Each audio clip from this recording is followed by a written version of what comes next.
Bana, kwenye Kombolela Shida sherehe yake inaendelea vizuri kabisa, na leo kuna marafiki zake wengi sana ambao walikuwa wamekuja kumtembelea, na kitu ambacho amewaambia marafiki zake ni kwamba mimi huwa nahudhuria kwenye sherehe zenu. Je, leo na nyinyi mmehudhuria kwenye sherehe yangu mimi, mna kwenda kufanya kama mimi ambao huwa nafanya, ama leo nyinyi mtakwenda kuniaibisha? Kwa sababu Shida akienda kwenye sherehe za watu basi huwa anatoa, sijui huwa pesa anapata wapi, lakini huwa anahakikisha hawaachi hivi hivi, huwa anahakikisha anawatunza vizuri. Na wenzake walichomjibu, walimwambia ya kwamba sisi sio wa kinyonge kama pesa, wala usiwaze, yani mambo leo ni moto, kila kitu kinakwenda kama ambavyo unapenda binti Shida Kobisi.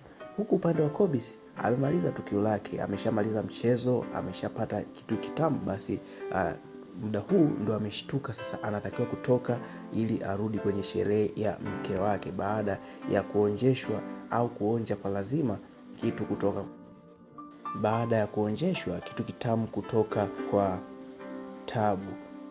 Kwa upande wa Siwa Tukae pamoja na Mwadawa, wao wameshindwa kuvumilia kabisa kukaa ndani.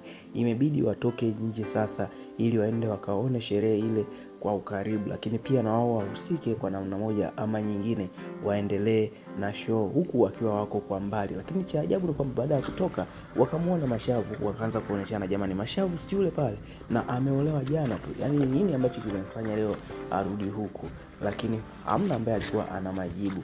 Huku upande wa binti Msumi, baada ya kukaa kwa muda mrefu akiwa hajamuona kabisa binti yake Tabu kwenye sherehe ile, ilibidi aanze kuingia na wasiwasi, na akasema sasa inabidi aende akamtafute binti yake kwa sababu sio kawaida.